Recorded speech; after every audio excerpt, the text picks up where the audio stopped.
Top of the top. What's up? What's up? How y'all doing today? We back again. What's up, y'all? Intro. It's happening a little early. What's up? I see y'all. What's up, Nikki? What's up now? Shout out to everybody in the chat. What's up, Mac? We up again, y'all. Let's get into it. Just send the video out while I chop it up. So, how things looking out here, y'all? How things going? Hopefully everybody's okay. Let's go. Yeah, man, it's dead. This stuff is dying out, man. I'm seeing where it's going at. Like the things I said, I don't think this stuff never coming back. Now, I think by 2030, like sports, movies, and TV shows gonna be more important than this stuff. Yeah, it's going back to that. I think it's gonna go like to this essence of before all this. It's gonna go. I think it's gonna go back to like before the MTV era because MTV was rock and roll and rap. And I just think it's gonna go back to before that. Put it like this, y'all know how when we grew up, rap was select. Rap music was not like guaranteed. You had to like really find it. You had to wait on the radio. You had to wait by the radio to hear the song. If you ain't catch it, you ain't catch it. If you wanted to hear, people forget we had to stay up late at night to hear rap music for real. Then when it came to videos for MTV and all that, we had stations, but you get what I'm saying, y'all? I think it's just going back to that. I just think it's going back to where music gonna be real limited. But that's how it's looking. So that was also part of us not getting no new talent. And I'm talking about in a lot of departments, not just rap. Yeah. Then you got a portion of people that don't have no talent. If you pay attention, damn near everybody that's in position on top don't have talent for real. So this is why people talk about puppets and control, because it's not the fact that they puppets and control, it's the fact that people know a lot of people didn't make it off their talent. So it's a lot of stuff going on. People get into other things, people bored, but nah, y'all. And then you could tell through this trial, you got the Keefe D trial, prison, the Lil Durk trial, prison. Everybody's in prison. Diddy in prison. R. Kelly in prison. Everybody's dead. Rest in peace, Dolly Parton. You know what I'm saying, y'all?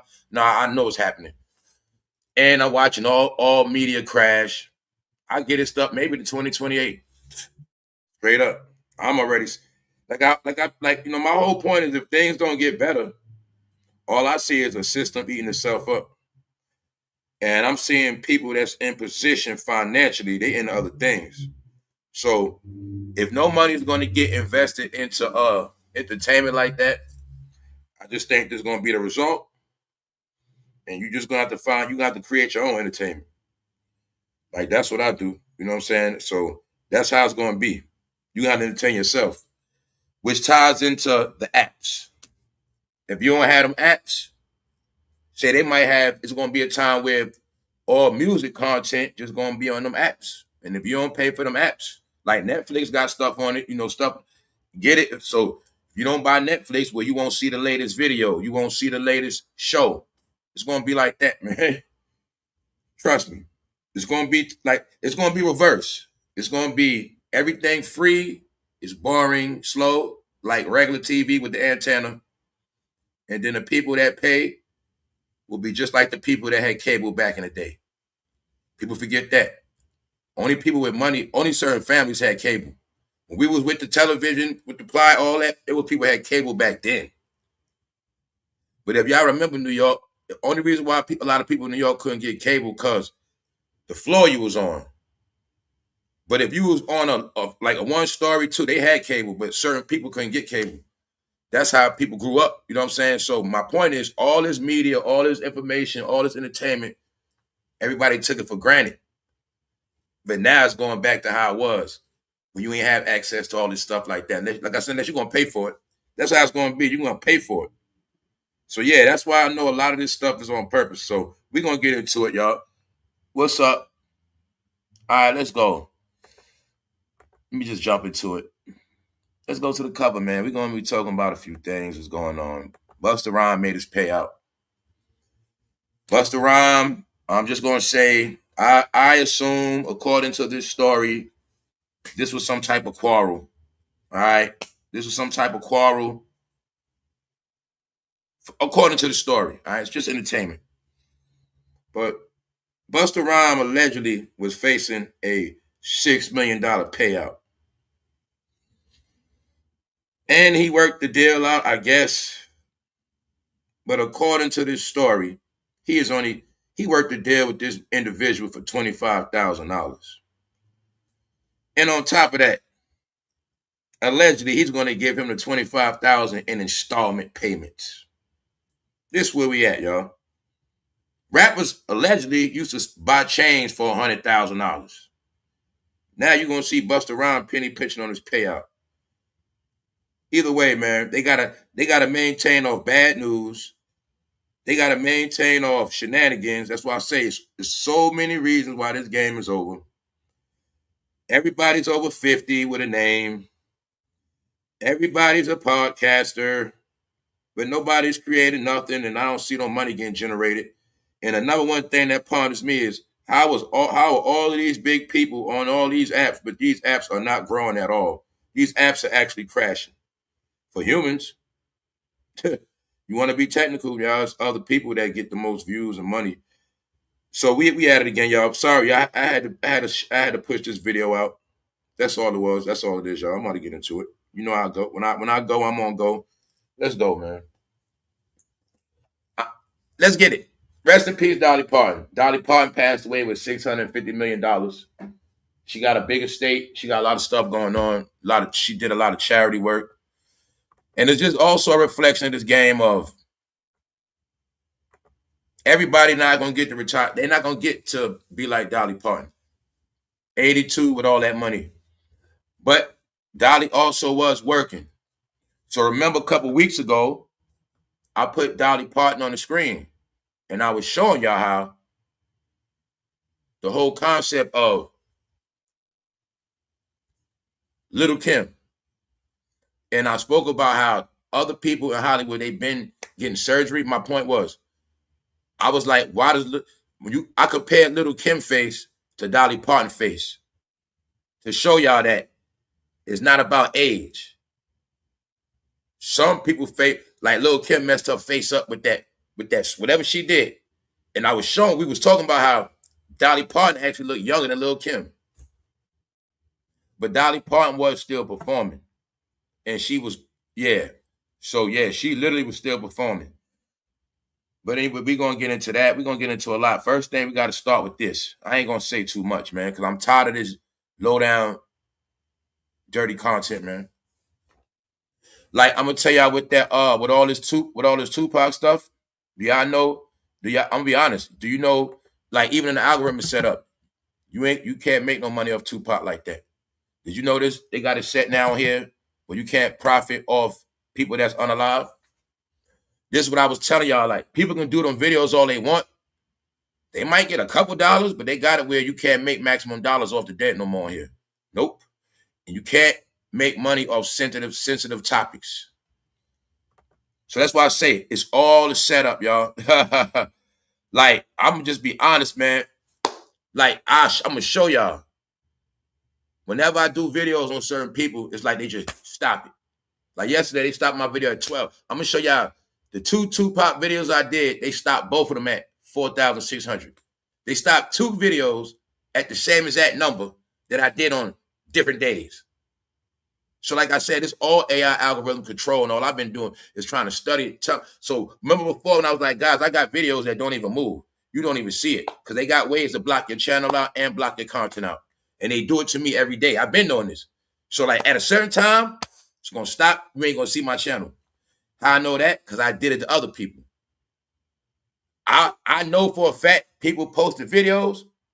I go to the new, you don't see it. Like I said, I done cracked the code on here, y'all. It's all being controlled. And I'm saying that because that's part of my soliloquy of telling you that this entertainment is dead. The content is already being controlled. The media is being controlled. So that's just how it is. And also, they even said it, like, because I've been doing research on this. Like they said, they say if you notice, You might be making your channel better. You might be putting more graph, whatever you're doing, and somehow it's not work. Meaning it don't matter. And that's why I was telling y'all, like, I'm not gonna be doing all this extra stuff because you can do a whole bunch. And if YouTube don't register you, it just ain't gonna go out. So you're gonna waste money by investing into your channel. Meanwhile, your channel is not even gonna get pushed.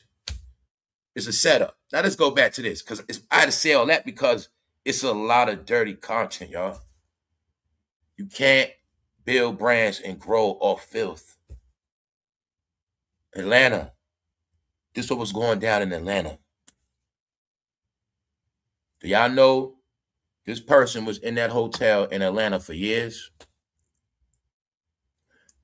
I told you, in y'all department on media, they always tell fabrications. Do y'all know the real age of that person that was in that room? I'm not even going to say the number. You find out the real number. I'll give you a clue, junior high school. All right? So let's go. I only want to talk about this filth. Straight up. So now y'all got it, right? And living in a hotel in Atlanta for years. Sounds to me like this person was doing a lot of breeding and working. All right, we're going to leave it at that, y'all. Disgusting and disgraceful, man. Let's just move on, man. I don't even want to talk about it. I'm tired of this dark, sicko, weirdo. All right, y'all. So I got to speak about this because before I caught the case yesterday, I didn't know that Idi Amin was on the stand. Idi Amin, Tupac's homeboy from the Outlaws. Yes, I've been saying stuff about the Outlaws, like where the Outlaws at? You know, saying little jokes and stuff like that because they did a lot of talking throughout the years. So my whole thing was where they stand at in this new world, in this real world. So I will say Idi Amin was on that stand. But the only little thing is, it came out that they had to make him come because he didn't want to come. But he came. And like I said, the courtroom is showing certain things. Like I never saw this picture before. Me personally, I never saw this picture of them on the curb. I never saw like, other stuff coming out about before they went to the fight, after, stuff like that. But I never saw this picture. I never knew they got sat on the curb, a whole bunch of other stuff. So I didn't know about that. But yeah. So yeah, Idi Amin, he was on the stand, but he was highly upset. I don't think he wanted to be there. But I also seen Keefy D grilling him. That's the only part I watched that was kind of awkward. You know what I'm saying? Because Idi Amin and Keefy D had to look each other face to face.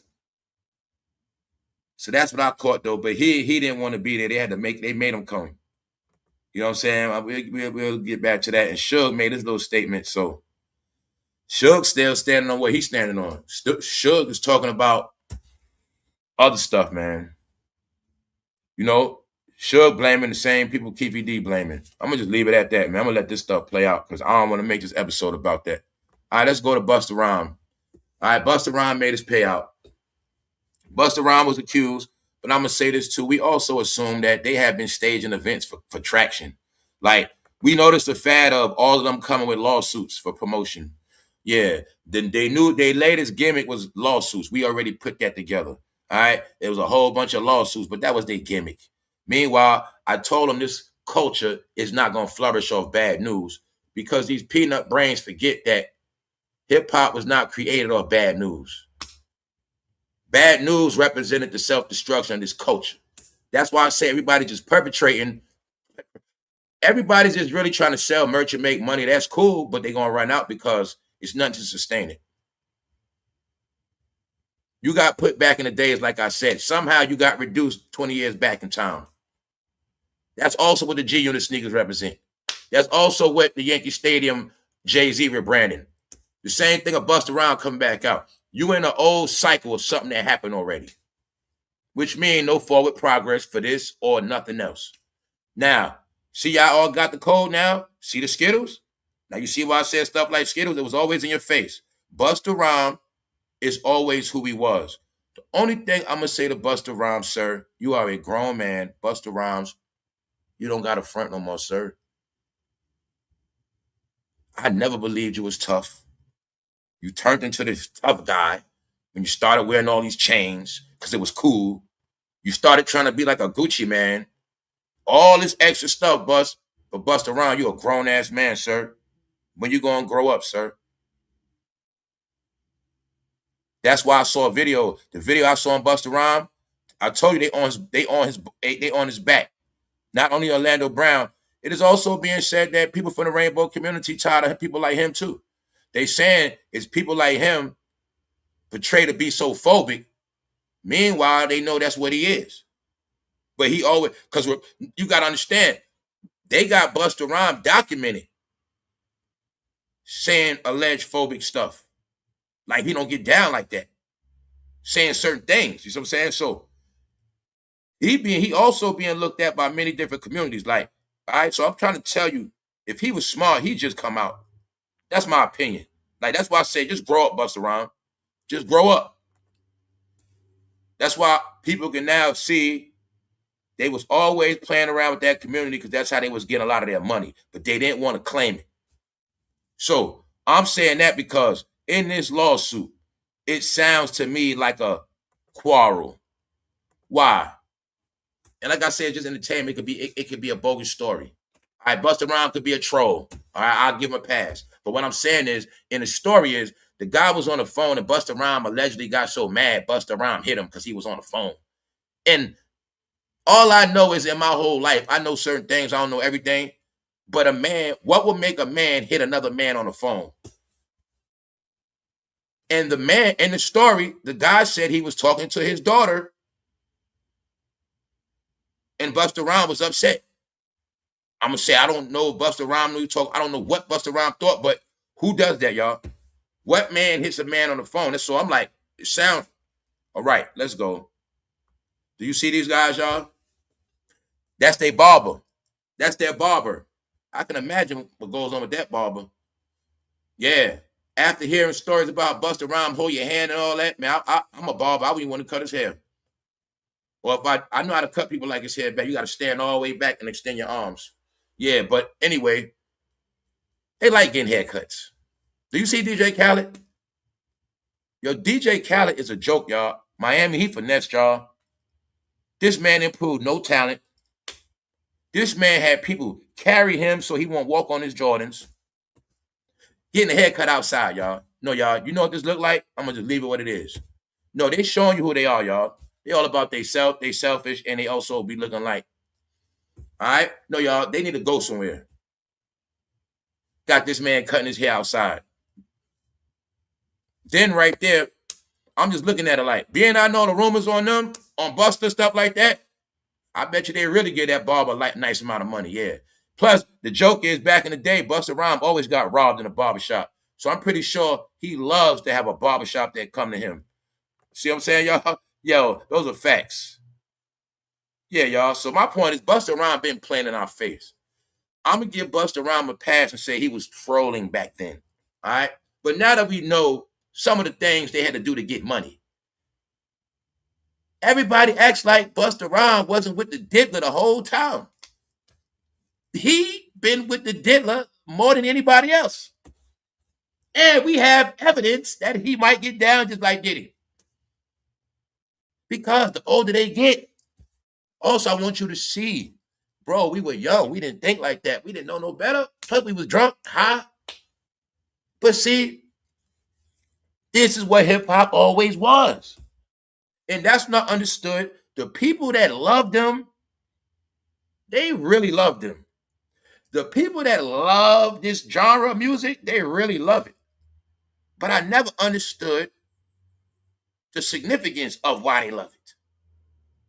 But once Busta Rhymes' mentor, Africa Bambaataa, was accused, in my mind, I assumed everybody from the old school was under that umbrella because I also know how the Zulu Nation ran the rap game in New York. I know a lot. And then I put it together. I was like, Bambaataa, Russell Simmons. So in my mind, everybody back in the day. Then I thought about Big Daddy Kane doing Prince of Darkness with Madonna. I was like, nah, it was all there. I just put it together. You see what I'm saying? So when I'm telling you back in the day, I'm talking about in the 90s, teenagers. Me and my homeboys used to always joke on Busta Rhymes. I'm just gonna be honest. We always looked at, we was calling them fruity back then. That's where the term come from. We used to say the word fruity. And we also call them Frusian Glazens. If you're from New York, you know about Frusian Glazen ice cream and you know about the sherbet. We used to call him Frusian Glazen as well. He's a Glazen. We'll say stuff like that. Before there was any such thing as slander, we never used the F-bomb. We just had our own jokes. We wasn't in the hate. We understood that these dudes were playing in our face. That's all it was. We didn't know the word sexy, but we just knew. All I always knew was, if you ask me anybody in this game, I always assumed Busta Rhymes and Diddy, period. But as they got older, to me, they confirmed it. What else? The man, I saw a video of people, look guys, I saw a video of somebody exposing his whole behavior. And a lot of the stuff that was in that video, we already spoke about in real time. What's the main thing Busta Rhymes did? Once again, he never came back to apologize. When Diddy got in trouble, he was the first to come to his defense. But Busta Rhymes told everybody, y'all need to mind y'all business. Y'all need to mind y'all business and let this thing play out. Then when it was all over with, Busta Rhymes, he just disappears and come back out with a lawsuit. I told you guys, they sorry. He is the only one that said you guys need to be quiet and let it play out. So he did step up for Diddy. Why? Flavor in Your Ear remix. Who's on that remix? Craig Mack, Diddy first hit, Busta Rhymes. So you mean to tell me when Diddy and Bad Boy got their first big song, Craig Mack, it was his solo, they started this thing called a remix. And the first people Diddy put on that song was Busta Rhymes and LL Cool J. You got your allegation on Busta Rhymes? A whole person wrote a book on LL. You know the affiliation with Diddy. So all I be saying is, I already accepted you guys for who you were a long time ago. I never judge you guys on your preference. I don't care about what a man do with his life. But at the end of the day, you owe, Pookie. You owe. Y'all owe the rainbow community a lot. Because I'm able to see now, that is why y'all were so big. That is also what sustained y'all all these years when you didn't have a career. And then once I found out they actually go to those clubs and perform at those clubs, but it was just the biggest secret, but hip-hop ain't a secret no more. So that's why I'm saying they need to grow up. Because you owe, Pookie. You owe. And after Ice-T told that to Pookie, he started smoking crack again. People never noticed that about New Jack City. Pookie had became clean. But Ice-T put that pressure on him. You can't put pressure on a man as soon as he got a rehab. You owe, Pookie. You owe. Put that man back in the crack house. Ice-T turned him back into a crackhead. That's what happened. Let's go. But Busta Rhymes, you owe. Let's go. You've been leeching up that community for a long time. But really, he been doing it secret. What else Busta Rhymes don't know we know? He performed in San Francisco this summer. Yes, because when you Busta Rhymes, you're going to always get a show. Get it? Busta Rhymes settled former assistants $6 million lawsuits for $25,000. Guys, this starting to sound like some bogus lawsuit now. He paid $25,000 out of $6 million. I thought Busta Rhymes had coins. Last time I was like, Busta Rhymes got a little bit of coins. Somebody in the chat said, no, he don't. I went and checked. I was like, damn, he don't. His money's, at one point, Busta Rhymes, I think, was about $100 million. I don't know. $25,000 on the payout, y'all. Then check this out. He want to give it in increments like he paying back the IRS. The rapper denied his former assistant allegations. And neither side admitted wrongdoing in the deal. What you mean nobody... Sound like a lover's quarrel to me. Sound like when you and your boo have a fight and she pressed charges on your ass and then y'all make up again and then she dropped the charges. I also think this is what I also understand these lovers quarrels and men. I look at it the same way with the men and the woman. So this guy could have worked for Busta Rhymes. Busta Rhymes tried to cut him off. He want to pay him no money. Then this dude came to sue his ass. He got to give his little boo some money. So yeah, there's many ways I can look at it. It's just entertainment. But I don't look at Busta Rhymes serious because I have not seen it with enough women. And everybody's talking about it now. Everybody's talking about it, y'all. Whether Busta Rhymes know it or not, his head is on the chopping block because I'm always going to remind y'all, they all be slaughtered on TikTok. The videos always go so viral on them. I get the videos without being subscribed to TikTok.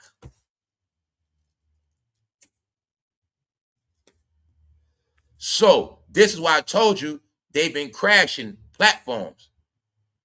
Guys, if we throw a party, but every time we throw a party, the people that we don't want to come just keep coming. So how we gonna make this simple, family? Let's make it simple. We run, we hide, we do surprise parties, we do it all. Every time we throw our party, here they come, goddamn. They keep finding our party and crashing it. That's how I look at them, because that's what they do. Y'all got it now? We mind our own business. You was on Facebook talking to your family and friends. Next thing you know, here come the rappers. That's why they're considered weirdos and stalkers, because they stalk the fans. Fans don't stalk them. They stalk the fans. See how you see the trick? They make you think you ain't nobody because you're a fan when the whole time they need you, and that's why they stalk your ass. Get it? All right. It's the same way how a woman could love your ass, but she ain't gonna let you know. Let's go. You get it? She gonna play hard to get. Meanwhile, they all starting to show who they are. Busta Rhymes has reached a settlement with his former personal assistant. What's the code word we know around here? Personal assistant can be boyfriend. Manager could be boyfriend. Stylist could be a boyfriend. Personal assistant also means a personal slave, a personal that do whatever. A personal assistant, you can make them clean your toilet. A personal assistant, you can make them get butt naked and say, take your clothes off. You want to get fired? Well, take your clothes off. Busta Rhymes. That's stuff they do. And we all know Busta Rhymes got a big song that y'all all loved. It's called Touch It. Touch it, touch it. Hell he talking about, y'all? Touch what? It was all in your face, guys. I'm glad I cut them off. I'm glad I cut Busta Rhymes off years ago. The last album I ever bought on Busta Rhymes was goddamn 1995. Straight up. Straight up. This man, y'all, no, hip-hop is what it is. Now we got the proof. Back in the day when that song was out, they was literally in the club touching each other. Touch it, touch it. Word is, that was one of Diddy's favorite songs. He keep it in the playlist. Touch it, touch it. Then Omarion got a song called Touch.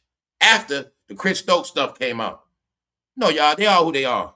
Can you imagine what happened to this guy? I feel sorry for this barber. Ain't no telling what Busta Rhymes did to him. Busta Rhymes called him up for a haircut as an excuse every week.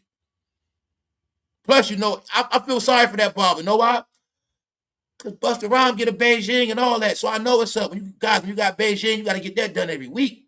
This dude Busta might call him every week, man. I feel bad for that guy. You know what I'm saying? Yeah. Man, these dudes are suspect. Man, I'm going to say this, y'all. I'm tired of talking about these dirty topics. This is what I'm trying to tell you, man. At this point of us being grown, and we know some of these people have been laying low for so long, I look at it like this. I'm not saying people need to come out and all that, but don't blame me for this belief. I'm starting to look at a lot of people that's so-called in. I'm starting to look at them like they are the main you-know-whats. I'm looking at the ones that really living in these secrets are the main ones that do the most dirt. See what I'm saying? Let me show you. This is just how I look at it now, man. Because, see, when I look at Busta Rhymes, I know he don't want no old man. Get it? They don't want no old men, y'all. That's my whole point. That's how I look at them, y'all. What I know about the older men that's into older men, once again, they're going to be in a what? Relationship. They're going to be married on a relationship because it's like straight world. Get it? Ain't no real, think about it, like a relationship. Ain't no real man going to deal with Busta Rhymes and this nonsense, and he want to act like he don't want to claim nobody. I'm saying that because that's why I look at them suspect. You always around hip-hop. Hip-hop is the culture that always bring in a new set of youngins, and you can go play with hip-hop whenever you feel like it. Go to Miami, go to these states where you know all those young, you have those fans at, and that's how I look at them. That's how I look at them. And I look at it like they've been doing it for a long time. Then it was an interview on Drink Champs a long time ago with Mad Skills. And he gave a story on how when he first met Tupac, he first met Q-Tip. Q-Tip took man Scales to his room, hotel upstairs, and told him he had polo on the bed. But man Scales ain't know I know what all that mean. You see what I'm saying? They've been doing this stuff for years, y'all. You know what I'm saying? And they just exposed. And I'm saying that because I don't know if this lawsuit real or fake, but the story is very describing. All right? His former assistant, Busta Rhymes, you don't need no assistant. And when I saw that dude, stop it. Why you ain't got no female assistant? Let's go. Let's go. No, they had the same thing with Stephon Diggs. He got accused by his assistant. That's their excuse. Y'all remember Shannon Sharp had his stylist. They had the late. No, that's it. That always, like I say, it's not my fault they stuck around so long. The codes of the industry are exposed because the industry is over. You guys ain't even that important to have an assistant. You don't need no damn assistant. And if you did, you got it? So we know the code word where they can walk around in public with these individuals. That's my stylist. That's my personal assistant. We know their game already. My point is this. The personal assistant is never a masculine looking guy. It's always, you get it? That's all I'm saying. Meaning they even discriminate. They the ones discriminate against straight people. They do. Because, bro, if you look too hard and tough, they don't give you no job. You trying to get out the streets. You trying to change your life up. But you too hard, bro. They ain't going to look out for you. That's how it works. So let's go. Personal assistant. You think Busta Rhymes going to pay an ex-thug? Also, guys, we're going to look at what Busta Rhymes was paying. It wasn't his damn assistant. He was keeping this guy close. It's in the story, y'all. It's all in the story. Top of the top, we up. It ain't my fault, man. I'm tired of these topics. I'm tired of their ass, man. I am tired of all of these nasty, filthy topics and topics of darkness. We're going to get into Dolly Parton. Rest in peace. Well, first, y'all, let's just go. Let's go to the story, man. So the guy sued for $6 million. Busta Rhymes only gonna pay $25,000. Then on top of that, he wants to split the payments up. So if you don't believe rappers going broke, the settlement will be paid in two 12,500 installments. One payment is designated as wages. Wages. Busta Rhymes gave him his salary up front. Because you're going to see how much Busta Rhymes was paying him in a minute. He will be paid in installments. One payment is designated as wages, which is going to be a write-off, while the other covers Gable's remaining claims. According to this, they say an federal judge still needs to approve the portion involving wages before the lawsuit can, and on top of that, Busta Rhymes want to pay him in wages. Once the payments are completed, Gables must permanently dismiss his claims and return confidential work materials from his time working for Busta Rhymes. Neither side admitted wrongdoing as part of the agreement. Get it? They ain't want to give too much details. Ain't nothing happening. We straight. The settlement represents a significant drop from the approximately $6 million Gable originally sought.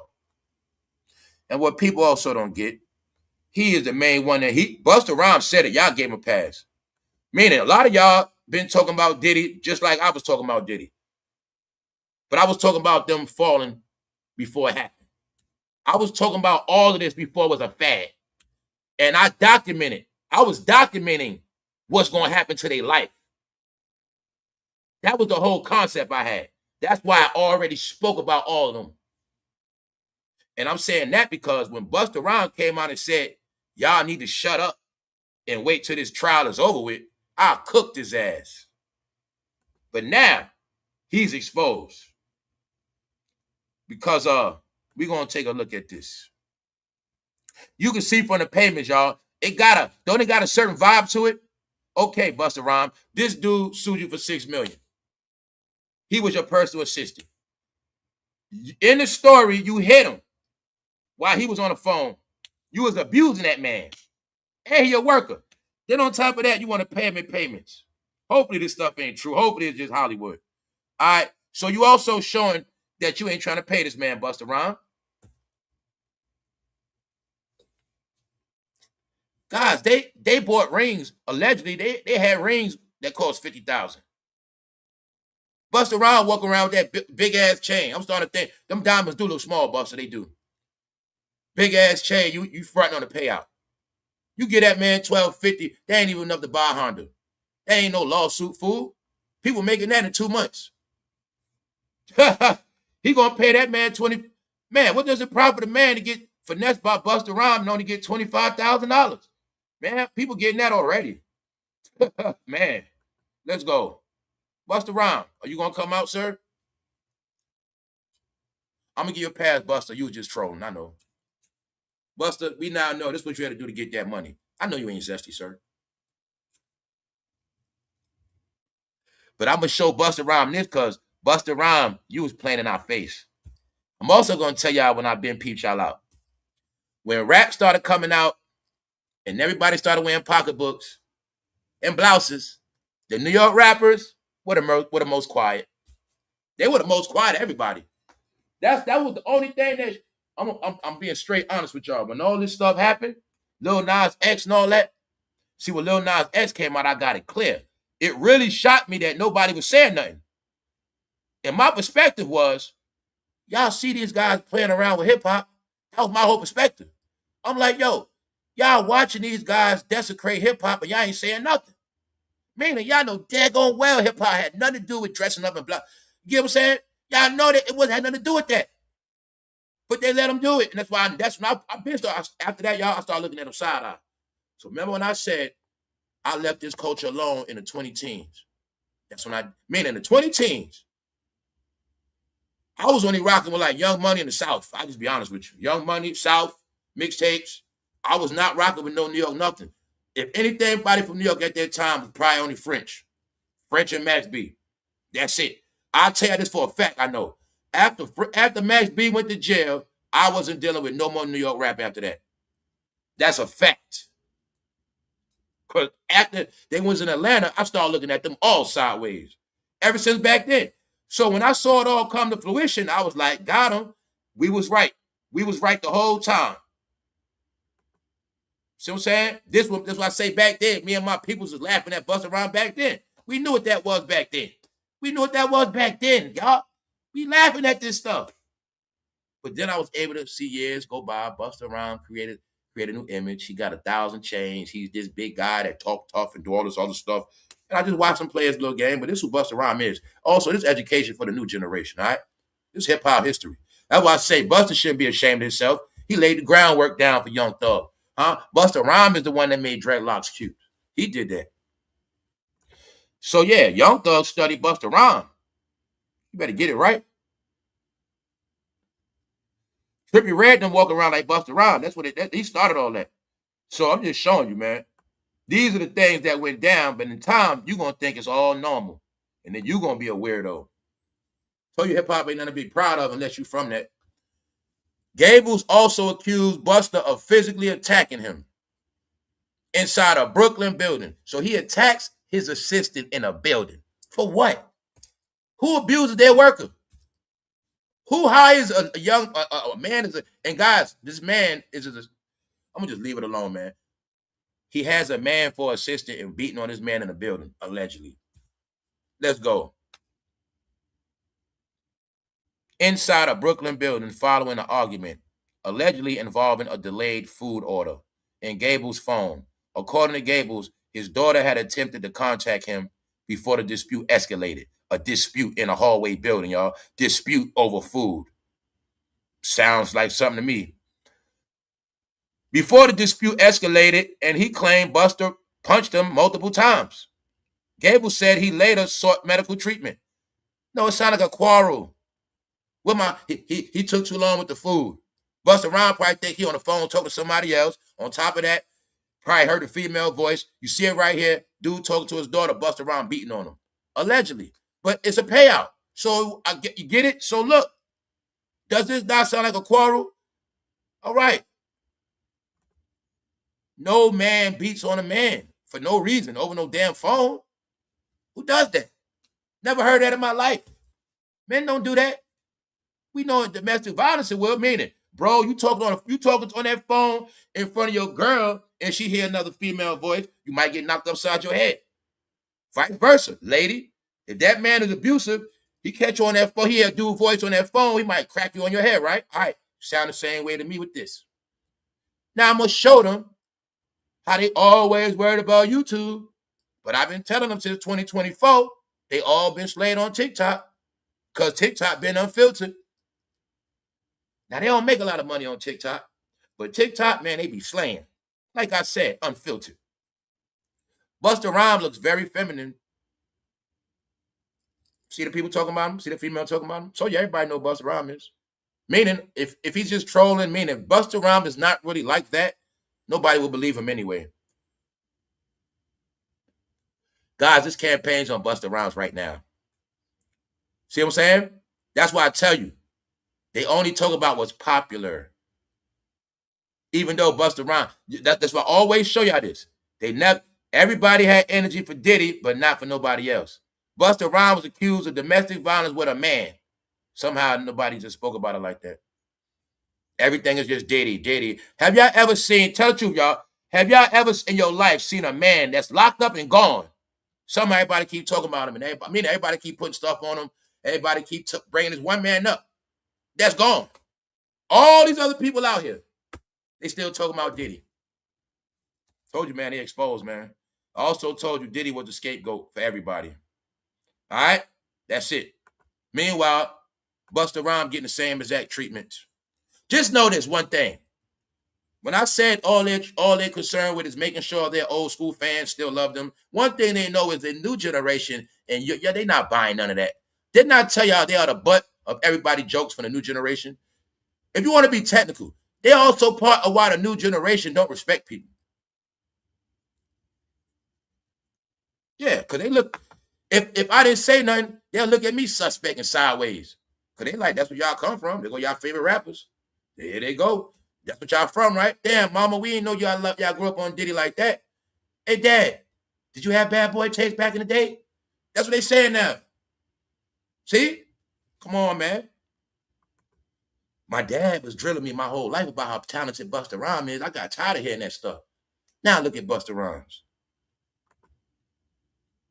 Busta Rhymes recent. Busta Rhymes, when you gonna come out, sir? When you gonna be a man like Lil Richard, man? Been split star sidekick his whole life. You would never in your life you ain't never in your life saw a female twerking at Busta Rhymes concert. And I told y'all, man, I like the days of hip hop when they had women twerking and stuff like that. You know what I'm saying? I ain't with all this other stuff. Who want to go to a show and ain't got no woman or nothing? Man, that's why they was hating on Hammer. That's why I can't stand their ass, man. Who was hating on Hammer the most? New York rappers. Who was hating on Hammer the most? New York rappers. Hammer come on stage with 20 women in biker shorts, y'all. I told you, man, it's a reason why I'm not zesty. I grew up seeing MC Hammer chicks, and I grew up seeing Dolly Parton. You know what? Yup, Dolly Parton is the reason why I was never zesty. It's right. Lusting off her breast, 6 years old. It's right, and I'm proud of it. It's right. Thank you, Dolly Parton. She saved my life. I had a certain power with me before I became a hip hop fan. Before I became a hip hop fan, I like breasts. Yup. And I used to look at women pretty face. I was all that before hip hop. That's why I didn't get tainted. That's right. I'm telling y'all the truth. So you see Busta Rhymes when you gonna come out. And I tell y'all, man, if I was them, man, I wouldn't be ashamed of myself, y'all. Straight up. Guys, if I was zesty, I'd be living my best life. I'll tell you the truth, too. If I was zesty, I wouldn't be single. It don't make sense. So, if I was zesty, my house would be a brothel, straight up. I mean, but no, y'all, I told you, man, they punks. That's why they're going to be miserable. See that? Busta Rhymes in your face the whole time. The whole time. So my point is, who was he talking to? I don't listen to Busta Rhymes. Y'all got it now? This man was in a damn quarrel, beating on a man in the hallway on the phone. No, man, you got to see that assistant. He a short man, too. Yeah. Busta Rhymes, when you going to come out, sir? It's okay, sir. All I'm going to say, Busta, can you please knock it off with the tough guy stuff? All right. It's hip-hop history, y'all. So, Busta Rhymes. Even if I didn't believe this story, you're not giving me no evidence. You're not giving me nothing to stand on, sir. So the only woman you take pictures with is Mary and Missy. That's it. And other than that, you've been like this. So why are you playing this role? If you came out, you'll make more money. Then on top of that, you pay this man in payments and installments. Guys, you ever heard of a rapper putting stuff on layaway? Well, that's what Busta Rhymes did, all right? He put this man payment on layaway. Supposed to be a rapper. No, y'all, man, they doing bad. DJ Khaled doing bad. How did DJ Khaled sustain his career? Starting a page on every app, posting every day. DJ Khaled is another big-ass kid. Straight big-ass kid. Big-ass kid still wearing Jordans to this day, promoting Jordan. Big-ass kid keep posting his sneakers. No, y'all, they a joke. Their whole clique is washed up. Their whole clique ain't got no talent. Their whole clique is in the gutter. It's just what it is. And their whole clique ain't produced no talent. Because the apple don't fall far from the tree. So when your tree don't grow no fruit, ain't no prosperity. Because why they industry people, that's why. Yeah, Busta, y'all was only that big because of lights, camera, and action. Since y'all don't got those corporations behind y'all, y'all don't look that big no more. And it's the truth. It's all the truth. Them Hollywood cameras are powerful. Without them Hollywood cameras, MTV, Busta Rhymes, you just who you are, sir. See 50 back in the day? This Busta back in the day. See the difference? It's just what it always was. That's why I know a lot of y'all lost your memory. A lot of y'all do have dementia. Y'all know exactly what Busta Rhymes was doing back in the day. See that? And I got to school this to the youngsters that everybody was not on this, youngster. I was like 50 Cent. Same thing. Ain't nothing new. This how it was. Baggy, like, you want to know how the 90s was? Early 2000s, right here. This how we grew up, right here. Only difference, many different cars, whatever. This how I never changed from that. They did. And my point is, 50 always was we was. Busta Rhymes always was we was. Now look at 50. Now think Busta. Now look at how Busta walk around trying to look like 50 Cent. Got it? You got it? The whole concept when Busta Rhymes had the muscles and the chain. All that was him trying to be 50 Cent. You got it? 50 inspired all of them to go in the gym. That's what happened. But this modern time, Busta Rhymes tour outfit goes viral. Not sure what he's wearing. So no, y'all, he is a shapeshifter. 50 Cent back in the late 90s, the classic Benz SEC champion hoodie and massive medallion, pure NYC hip-hop culture classic era. And that is a fact. That is a fact.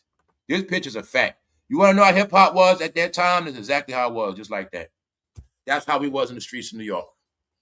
Only thing switching up is the cars. Get it? And the clothes. But that was the style. Which means, when I said everything you see now, see the baggy jeans? Everything come from us. That's why I'm not flattered. New generation, you was in a trick. You didn't do nothing new. Y'all been living our wave. Y'all been still living the 90s life, 2000s. This how we was at teenagers. 20, 21. No mama. Out on apartment. Job. Whatever. Hustle. No mama. Baby mother. Kids. Pampers on the table. Rent getting paid. At this age right here, sir. So know what time it is. Also, I'm also telling you part of your history. See, your history is not just the 60s. Let me show you the 90s. In the 90s, the truth is we were independent young men. These are facts. It's not a coincidence. If I got my first car brand new off a lot at 20 years old, first apartment at 20, you see? No, that's who we are. That's who we were. That's what we're from. Got it? So you ask yourself, what happened? Why is it like that now? Know what happened? The table switched. And you guys all became people like Busta Rhymes. Because of that rap. Rap made you lose how to be a man. Let's go to Dolly Parton, man. Excuse me, y'all. Excuse me. But yeah, y'all, she had 650 million when she passed. We just looking at entertainment from different perspectives, and we know that it's one side. A lot of them go out miserable, Horrible. Broke. Like, we talk about the Tupac trial. Tupac was penniless. Tupac was in debt. When Biggie passed, he had 10 million in his estate, allegedly. That 10 million got flipped to 200 million. But that money is somewhere else. Dolly Parton had a 650. You know, they already talking about that split. But people from a certain era, they know they grew up on Dolly Parton from young. From young. I think they made sure we knew who Dolly Parton was young. Yeah. Because she go back. I think all the men that straight was raised on Dolly Parton some kind of way. Yeah. Dolly Parton's net worth at time of death was estimated at a cool 650 million.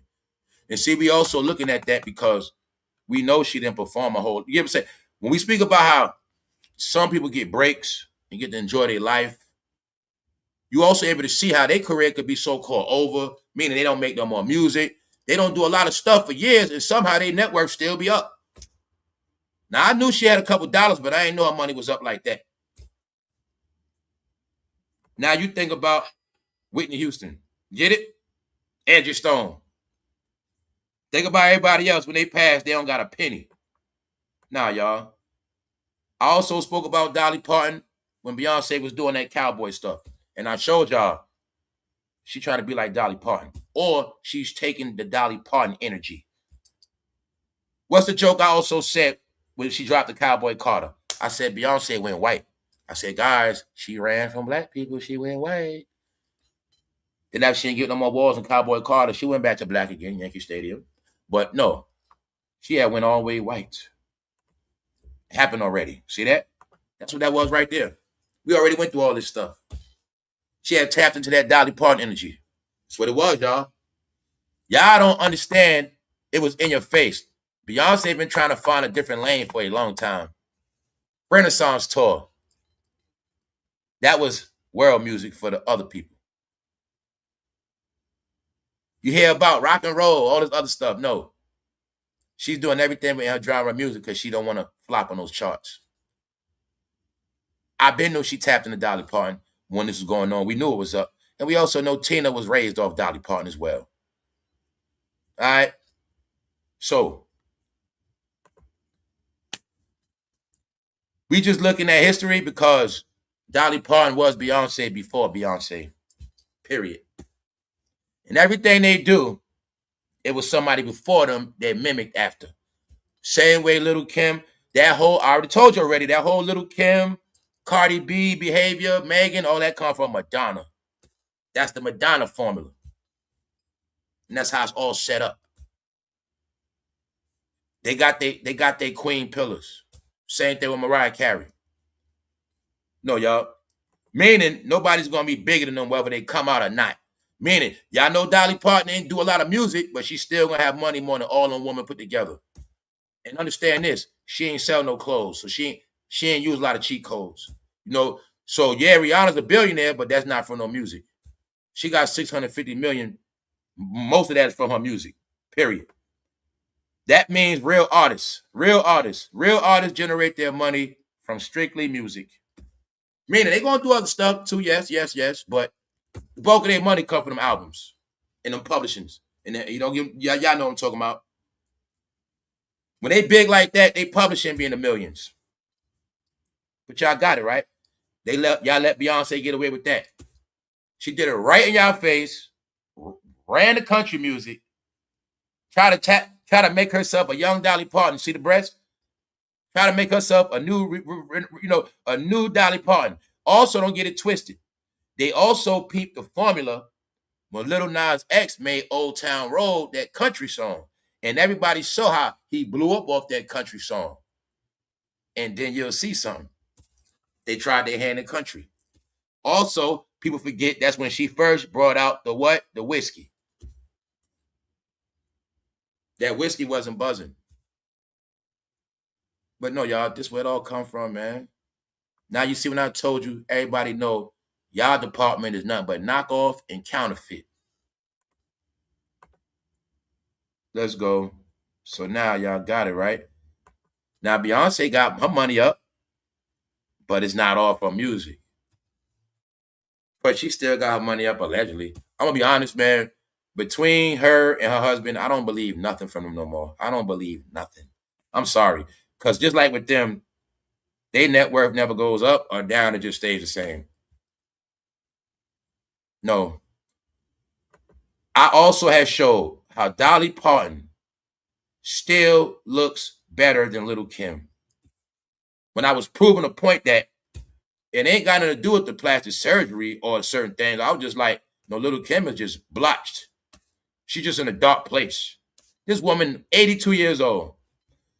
But it's funny, too, because a couple weeks ago, they showed a movie with Queen Latifah, something like that, y'all. Y'all know about that movie? I know some of y'all probably know about that. But I never knew she was in, black movies and stuff like that as time went on. She was in a movie with Queen Latifah, something like that. Because at one point, she was acting, too. But I just went into all of that to just show y'all, man, everybody that was of a certain caliber is passing away now because it's reflecting that this time is up. And the main thing I'm showing you is that nobody is filling the shoes of the greats. This is what I mean by everybody. You guys, man, they perpetrated online, man. They posted so many pictures and videos to make us think they still winning and to make you love them because they got focused on selling merchandise and being popular, but they stopped their craft. That's why they've been in the game 30 years, but some of them barely got 10 albums. Man, Dolly Parton might got 20 albums. I don't even know. They stopped making music, man. That's why this culture, put it like this, man. This whole entertainment is on life support right now. It's on life support. And there's no telling when it's going to come back. I don't think it's going to come back in our era no time soon. All right? So, also, I spoke about this. So for all the people that didn't know, if you're still getting synthetic braids, they've been speaking about this, that the synthetic braids had carcinogens in it and lead. Around here, I went into all of that. The lashes and the glue, looked up the symptoms of what the glue do to their brain and what the lead does. So guys, I'm telling you, it's a reason why a lot of these women started tweaking out. Lead braids, glue. The glue got an effect, the lead got an effect. And this is why a lot of women got tweaked out. I'm going to show y'all this also too. Y'all notice this. I know a lot of y'all noticing like a lot of women, their skin got to just be dry. You'll see a lot of females that always get braids, their skin just be dried up. But they didn't know it was a lot of lead in those braids. What the whole planet know? The whole planet knew they're the only ones that use them. So you can put lead in them. Bingo. But they don't understand. When that lead is in their head tight, them pores, all in them pores when they sweating. That glue, when they sweating, that glue all in their pores. So it's a reason why they started tweaking out, y'all. Then their brain and their head was under 5G frequency for years, cooking. It's the reason why they like that now, y'all. Straight up. Yeah, y'all. So that was the plan. Now let's go back. Top of the top. The honest thing is this, y'all. It ain't a lot of stuff going on. It just ain't. It just ain't. It's not. This thing became a job for me ever since 2025. Every day, I never could have a show ready the night before. Because there's no trending topics. It's nothing popping, y'all. This game is crashing. And this is the other part of it. The only thing popping is bad news, dirt, and death. Bad news, dirt, and death. Dolly Parton death, Tupac trial death, Lil Durk trial death, sexual allegations, nasty behavior, filth. That's why this whole game is not even going to generate corporate dollars. Ain't no corporate dollars put money behind this stuff. Guys, they played it. They low played it once again. Did you see everybody going on Sydney Star? For some reason, the Sydney Star was shh. Oh, God. This is why I keep telling y'all. There's many people that have been walking around out here that is worse than Diddy. This is what I mean by they wanted me to think Diddy is the worst, but I have no proof of that. But meanwhile, all these other weirdos still out here. This weirdo, you know for a fact, been in this game a long time. But now this weirdo got caught with somebody younger than anybody R. Kelly ever been accused of. What happened? Now you're able to see that they also don't have the same energy for certain people like they do straight people. If this was somebody straight, this person also did. Jeffrey wasn't accused of nothing this person did. You know what else they downplaying this? Because they don't want that Embassy Hotel to get no lawsuits. This person was in the Embassy Hotel in Atlanta for mad long. This person was in Atlanta with this behavior for years. This person was caught with somebody 1-3 doing the most horrible thing. No, I'm going to say Sydney Starr was one of the doors of the industry. You want a name for yourself? You want to be somebody? Go in that room. How I know that, man? This person been around too long, and I told you they snitched on themselves. Why? Sydney Starr was on Love and Hip Hop Atlanta. Who controlled Love and Hip Hop Atlanta? Mona Scott Young. Who was Mona Scott Young? Diddy goddamn sister. Diddy family member. Mona Scott Young used to be all a manager. 50, Missy, Prodigy. She's from the same family tree. So when I told you, the New Yorkers brought that down there. Then you're going to see Atlanta. This the sad part, Georgia. Get it through your head. This person from Chicago. It was down in Atlanta. Pillaging. Do you now get what I was telling y'all, Atlanta? People like that down there pillaging y'all from Chicago. Big Meech down there flooding y'all from Detroit. Diddy down there flooding y'all. This is how Atlanta got destroyed, y'all. See, I'm telling you, when every year them kids going to college, lost. They had systems. You see it now, don't you? You see it now.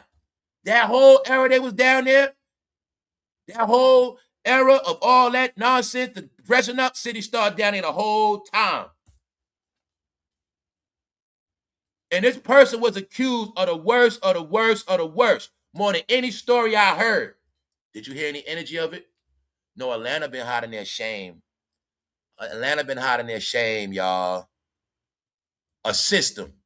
Sydney Starr's a star of the show, meaning get her little shine on Love and Hip Hop Atlanta and then be in Atlanta getting money. Got it?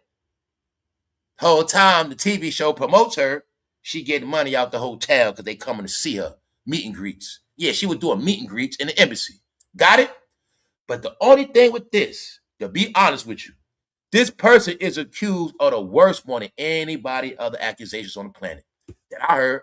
More worse than Russell. If that's the case, Russell should come back home. Let Russell back home. Straight up. If this person was in Atlanta all those years, let Russell Simmons back home. Straight up. Because what this person was doing, worse than Aubrey, worse than Robert, worse than Diddy. According to what I heard, the mom said it. Yeah, this person, 1-3. So y'all got it, right? Now y'all got it clear of what was really going down in Atlanta.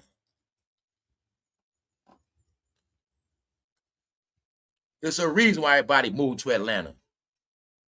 I know why a lot of people move down there. I'm moving to Atlanta. I know why. I know. You don't see them like that in New York, like that.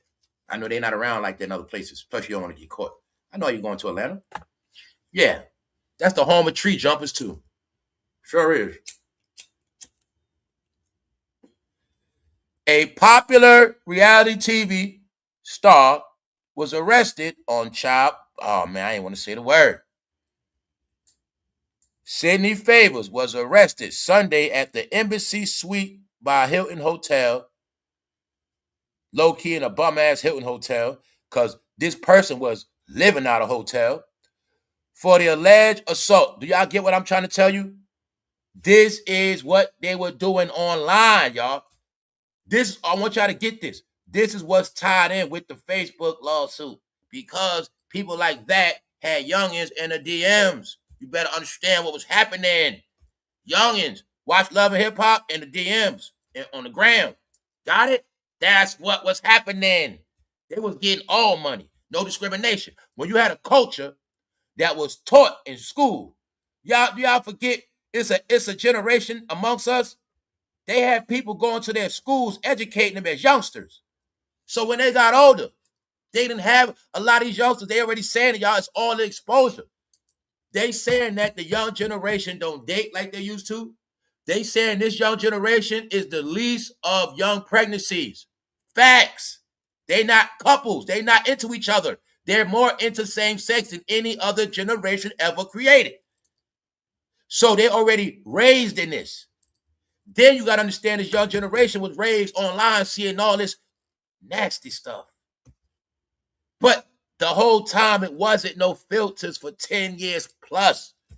So a lot of those youngsters was in their DMs. And they was in youngsters' DM because they was about the money. You got to get what's happening. You had this thing called young drill rappers. Youngins with money. All money was fair game on these apps. That's why now it's payouts. That's why they locking and shutting everything down. Same thing I told you with YouTube. The reason why YouTube is also this situation where everybody's views went down because it ain't minors on this thing like that. They got the minors separated from the grown-ups now. Before it wasn't like that. I kept telling you what this is about. It's a reason why people lost thousands, why they never gonna average what they used to average. It's a reason why their channels sunk thousands of views. No, y'all, because the youngsters gone. Same thing with Instagram. Yeah, you a grown lady posted on the gram, miss, but a lot of your likes came from youngsters. You didn't know that because it was no filters. And when it was no filters, it made it easy for any grown-up to go in somebody's inbox or a fast-ass young kid. Now, you got to think about when we was young, y'all. Everything has to be related to understand it. Now, same thing when we was young, we just had magazines, DVDs. There was no such thing as you getting none like that. But in their era, they was able to see it and get at it. Instagram models. Young man don't got to just whack off. He 15, you know what I'm saying? He don't got to just play with himself. He can go in that inbox of that IG model. And that's what they was doing. Get it? That's how it was going down. Where some of these young men done had BBL woman already. And teenage, you know what I'm saying? That's what was happening, y'all. But they really was getting turned out. And don't forget, it was a lot of cross-dressers online. And they was in their DMs.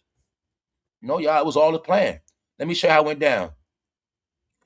They made it popular through rap culture, promoted it on the gram, made them available on the gram, meaning easy access, inbox. Guys, y'all know you grew up with prostitution in your neighborhood, but you're not looking at. They took them from the street corners and put them online. They don't got to stand on corners no more. So that's why all of this filth was always amongst us. Filth. One big pot of gumbo. Yeah, you go to church, but your whole timeline is filth. Drug addicts, drug dealers, prostitutes, pimps, all on the timeline mixed together on these stupid-ass apps. That's what was happening before the filters. When you got dirty pimps online in your young inbox selling her dreams, you want to go to LA? You want to go to Vegas? Showing them money, I got to come pick you up in that big car. That's what they made. It was easy this time. Back in the day, they couldn't do it like that. So I'm trying to tell you what happened. This is a revelation what happened to this person. And like I always tell you, this ain't the only person. Every time somebody get caught, 1,000 more get away. When I spoke about stuff like the sign was in, how you was able to tell the code, anybody that didn't come at Diddy, anybody that didn't destroy Diddy, anybody that didn't speak out about certain things, they were all showing you they with the program, y'all. This whole thing was going to play out guilty by silence. That was the whole concept with the Diddy trial. Either people was going to separate themselves from it, come out, say stuff like, enough is enough. We got to get right. We got to fix it. We got to get in order. You ain't hear nothing. Everybody just kept getting quiet and quiet and quiet. Hope I'm not next. Hope it's not me next. Hope it's not me next. And that's when I start looking at all of them. Not all y'all the same, one way or another. And that's just how I'm sorry. Because silence is approval, y'all. So you got it right here. That's the mother speaking out. The mom. I'm not even going to repeat it. What is this person accused of? SODOM.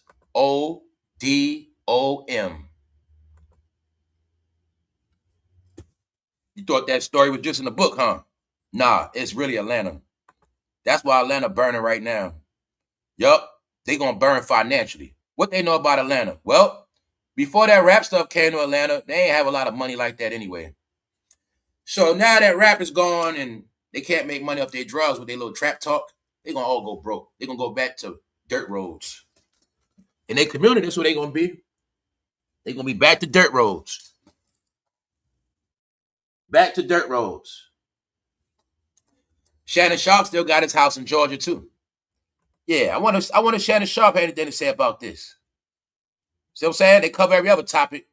So like I said, y'all, it ain't too much going on. I assume Busta Rhymes that was his toy. Even the way he handled the payout. Do you know in this story, it said Busta Rhymes was paying that man $200 a month, some nonsense money. You paying him $200 a day.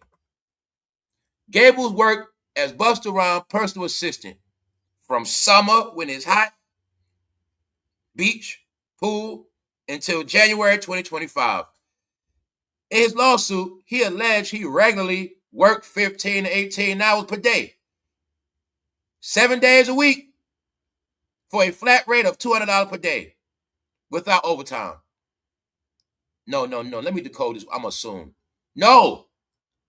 You see how they could do it? Hey, young man. Hey, sir, hang with me I got you. You work for me. $200 a day. The same money he'll spend on a trick. $200 a day. Ain't got to be with him every day. Disguise, y'all. See the disguise? I can have my new friend with me. He's my personal assistant. We go on tour together. Meanwhile, it's right here. He was only working for Busta Rhymes for half a year. No, it sounded to me like Busta Rhymes, you and this guy was very tight. You try to kick him to the curb, and he said, I ain't going out like that. I want my money. And Busta Rhymes loved getting haircuts. He figured it out. I can't get no action if I keep these dreads. When I get my dreads, I got to keep getting a woman to do it. If I cut it, yeah. Now check it out. He paying him $200 a day. Some of y'all make that right now. Some of y'all make close to that. $200 a day working for a rapper, y'all. Now, personal assistant. Let's get this clear. Busta Rhymes don't even have a career. Busta Rhymes is not that famous and popular. Meaning, this is what I mean. Man. Busta Rhymes can order stuff to the house. He can order stuff to the office. He don't need no damn assistant. Then I'm going to ask, why ain't had no female assistant? And when I saw the assistant, y'all, he was a grown-ass man. I'm talking about a grown-ass man. I said, nah. No grown man going to hit another man because he on the phone. Get it? Who does that? You know, it sounded like jealous rage. Or it's just Hollywood story. He accused Busta Rhymes of physically attacking him inside a Brooklyn building following the argument. What were they arguing over? Allegedly involving a delayed food order. So he didn't get the food fast enough? Did he take too long to get the food? And Busta Rhymes came downstairs, caught his ass on the phone? I don't know. But right here, according to Gables, his daughter had attempted to contact him before the dispute escalated. His daughter called him on the phone. I think Busta Rhymes saw the phone. It was a female name. And then Busta Rhymes socked his ass. That's what I think happened. I always assume the worst. All right, so Busta Rhymes, people don't believe you, sir. And on top of that, you very abusive. We got proof. You threw ice in that woman's face. That woman pinched your cheeks, and you threw that cup of ice in her face, bro. What was that about? All right. Bros don't like women touching them back there, but bros don't get that mad. You see what I'm saying? He got so mad at that female, bro, he threw a cup of ice in her face in public, in the airport. Busta, you've been showing signs of abuse lately. Meanwhile, you might got a whole lot of Diddy in you.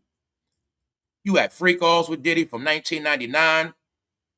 No, this Busta Rhymes now, y'all. So according to this story, the before, the after, the payout, sounded to me like Busta Rhymes was going through this little boo thing. Who cares? Busta Rhymes just need to come out. He just needs to come out. I'll respect him more if he come out. I don't respect none of these guys still trying to play these roles. All right? Their roles was getting on my nerves. All right? These tough roles and these I'm this glorified hero is just getting on my nerves.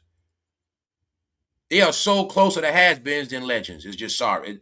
They would have been legends, but they've been online so long, they're not legends no more. They don't have no mystique. They don't have no more superstar status. They don't have nothing no more but a name. Meanwhile, this is why they love hip-hop, and this is why they loved it. This is what the culture always was. So that's all I'm saying. Could y'all please knock it off with the tough guy roles? And I want everybody to understand, all the jokes I had was for these rappers, because they are the main ones that portrayed to me how tough they was since I was little. They portray how much women they got, how much money they got, how they so much better than me with their talent, they rap, and they you know what I'm saying, y'all? So that was my whole thing with them. Like, bro, you guys are exposed for who you are. Now it's time for y'all to man up. Or Busta Rhymes, you was just trolling. Because everybody else got the smoke, but you going to see Busta Rhymes was so quiet. That man with that loud mouth, rah, rah. Man, when everything in hip-hop started getting exposed, Bam Bada, he got so quiet. When Bam Bada first got exposed, they went underground. Yes, they did. They went underground. They went underground with Busta. Because, see, people like me and others knew the Zulu Nation, who they were. That's right, all of them. De La Soul, Tribe Called Quest, Busta Rhymes, and a few others. Ice-T, yeah. That's why y'all all going to see when Bam Bada got accused, them fools went underground. Yeah. And they think we're slow and stupid. They still think we get drunk and high. And they think they can come back out again. They've been doing it for so long. They fall off, go in a hole, and then they come back out and try again. He came back out with OT Genesis. And that's when we saw Busta Rhymes fall off the stage. Remember that song? Push it, push it, push it, push it. Now you know what that song was about now, right? Once again, Busta Rhymes Hitmaker. Push it, push it, push it, push it. Remember that song? That Busta Rhymes. OT Genesis. That's his artist. Push it, push it, push it. Got it now? He got a song called Push It. His artist. He got a song called Touch It. Touch it and push it. That's what hip-hop is. How you know that? Now you think of how Busta Rhymes could perform that song in any Rainbow Club. It's a different meaning. See that? Touch it, touch it. They probably just walk around the club touching each other. They be in the club, push it, push it. They probably be in there just, that's his music, y'all. So I'm showing you that this stuff always been that. Busta Rhymes, can you please come out? Because I'm not playing, right? I saw videos, and they saying Busta Rhymes, the reason why they tired of Busta, they said he been portraying his phobic role. See, Busta Rhymes be playing a phobic role. Like, they say he go hard with it. And they said there's times where he done said slick comments about people in that community. But he's phobic. So that's what people saying. Busta Rhymes is said that community is kind of upset with you because you've been portraying this phobic role. That's why they're the main ones on your ass. Also, Orlandobrown exposed him, meaning these things have heated up on Busta Rhymes at the highest level. So another thing he's doing is trying to deflect, dropping new music. Meanwhile, he's in the gutter for real. This the trend on Busta Rhymes right now as we speak.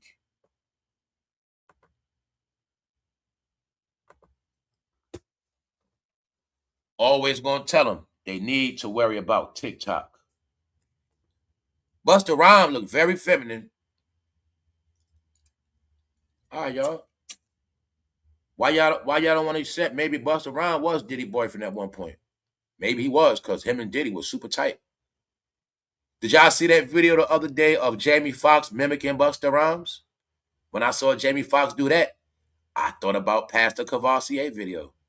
Every time this stuff come up, we talk about it because they was butt naked in robes. As soon as Diddy got her in trouble, Jamie Foxx act like he was sick. He was scared too. Yeah. All they was doing was ducking allegations, y'all. Y'all don't understand all it was about. How many times I got to tell these people, man? All those toys Diddy had was not just for him. He had them for company. When you Diddy and all your friends get down, you got to keep that much baby out the house. What's wrong with y'all, man? When you Diddy, all your friends get down, you got to keep clean toys. He had clean toys. Diddy in Hollywood, rich. He ain't got time to be going to no store no more. That was back in the day when he sent Jane in them. Diddy wasn't going to no toy stores. He get it shipped to the house. These are the jokes. He didn't need, guys, that man didn't need 700. For itself? No. Anybody can have their own toys, but you don't need that many. He had to keep fresh toys for his friends. We ain't got time to run to no store. We don't got time to order stuff. I got many friends. When they come by, pick one. There you go. Pick which one you want. I got blue, red, neon. Pick one, sir. That was Diddy house. That was the beauty of the revelation. I had so much fun talking about it. And the main thing I had fun about the whole Diddy trial, I love to see everybody get quiet. Rappers couldn't rap no more. Their tongues didn't work. I watched the bloggers talk about everything opposite of them dildos, man. I couldn't believe it, man. That shit was y'all, we had the most funnest time on this channel, y'all. The funnest time was watching everybody act like them dildos. They come out that house. And I had a ball. I swear I did. Y'all, in my history life, if I died today, that was one of my best times. Getting final revenge and laughing at all their ass. That's right. Straight up. Guys, he kept, see, Diddy ain't no dirty dude. Y'all know that. He kept clean, brand new toys. And then when he finished, you take it with you. Go ahead, sir. No, man. They were all quiet. Because Diddy knew what they like. This one, he liked the thick one. He liked the small one. He liked a vibrator one. He liked the machine, the power drill. No, y'all. They got so quiet. Matter of fact, y'all, I've been asking them for years. I said, guys, did you hear anybody that do content break down what the hell was in that box?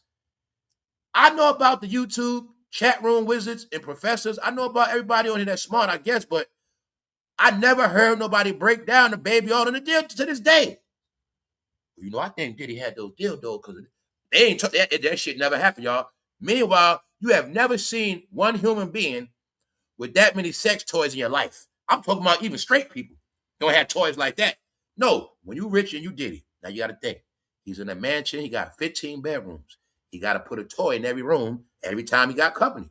And then he got to keep it going, y'all. So Diddy had time for all that. He kept it at the house, right? And Busta Rhymes loved Miami. What that man say about Busta Miami? Busta Rhymes held his hand and wouldn't let go. With a security guard.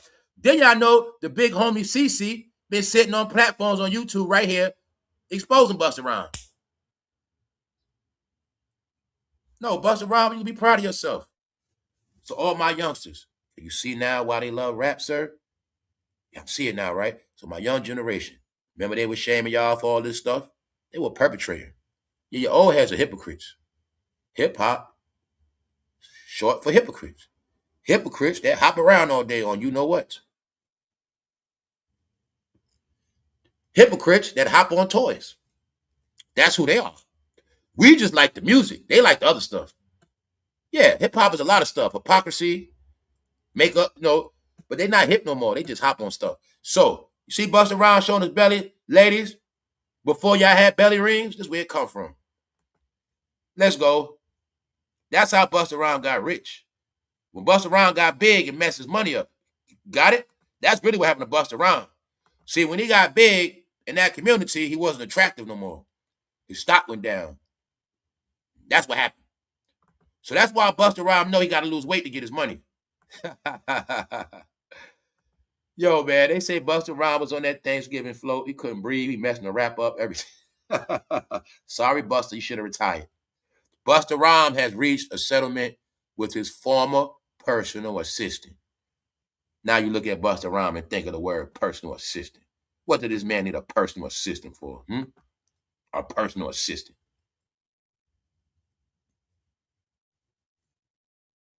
How y'all let Busta Rhymes get away with this, man?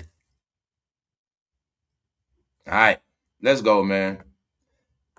It is nothing left, y'all. This is why I'm showing y'all the illustrations of why entertainment is dead. It's nothing left. If we ain't laughing at nobody, if it's not nobody accused of nothing nasty, if nobody didn't die, we don't have nothing yet. If nobody's hating on Drake, it's nothing going. You got it now. Nobody hating on Drake. Nobody hating on Kanye. It's nothing going on, man. But no, y'all. This whole story sounds to me like boyfriend. Then you know how I know, in my opinion, he's not even trying to pay the guy, just get him out of here. He want to get a guy installment payments, like you do your girl. Or, sir, you broke up with the girl, whatever. All right, whatever. She get on your nerves. All right, I got you, whatever. I'm going to just pay her payments. My point is, if he really wanted to get rid of this stuff, he would just pay that man his $25,000, let it be behind him, and say enough is enough. I'm done. He giving the man installment payments. He got that man coming to work for him every day for $200 a day. Meanwhile, that's a trick. He pay up. Busta Rhymes wants you to be there 7 in the morning and wants you to be there all night for $200 a day. Nah, man. No, these fools be wanting company in the house. They miserable. See that? Making an excuse to get haircuts. I assume something happened to this guy right here. That's how they made it now. I assume they doing something to that dude. Busta Rhymes call that man to the house for a haircut every week. No, y'all, they suspect. I'm just saying that because this is a story of abuse. Also, the Diddy allegations was Diddy abused a lot of men. Busta Rhymes settles 25. The lawsuit for $6 million, y'all. He only paying out $25,000. What the heck is this? The rapper denied his former assistant's allegation, and neither side admitted wrongdoing, but it's still a payout. That's why I said, in my opinion, it was a lover's quarrel. Yup. I think Busta Rhymes abused that man and followed him so much and tried to send his ass home broke. And that man said, I ain't going for that. Yeah, Busta, I know I worked for you 25. I might have only worked for you 6 months, but you did a lot to me, sir. Yeah, man, kick up that money, man. This stuff is horrible, man. I'm just sick of it, man. This dude, Busta Rhymes, showing y'all Diddy behavior to y'all face and got the nerve to drop an album and still come out. But the reason why I know they do that, I also know why they do it too. I'm going to be honest. Those rappers know exactly who their fans are. And they also know hip-hop is a culture where all of the DL men are at. They know that. This is why I always got to give them a pass. I know why they keep coming back out. I know why they do what they do. They know hip-hop is a DL culture. It just is. And being that everybody's older now, you clearly could see somehow the woman have disappeared. Another thing I know for a fact, when women get older, they're not into rap like that. Not like the men. The men love to rap. When you go to a Busta Rhymes concert or you see any clip on the video, you will see a lot of beef and broccoli. All right? That's going to be at his concerts. That's why hip-hop concerts to me are corny now. I'm a grown-ass man. I don't want to see no grown-ass man just standing right there. At least Cardi B going to twerk something. You see what I'm saying? I go to a Cardi B concert. She going to twerk. You know what I'm saying? Hey, let's go. Y'all got it now? So on that note, y'all, I'm going to be honest, y'all. This might be one of the wackest days episodes ever because it ain't nothing going on. I don't want to keep talking about this Pac trial. All right, y'all see this picture? Y'all ever saw this? I never saw it. Well, according to what Idi Amin said in the courtroom, allegedly, I might be wrong, but according to what he said, something about after Pac got shot, he told them to just sit down and don't move. Because he said that allegedly the police pulled out shotguns on them and made them get on the ground. Allegedly. You see what I'm saying? But I never saw this picture. I never saw this.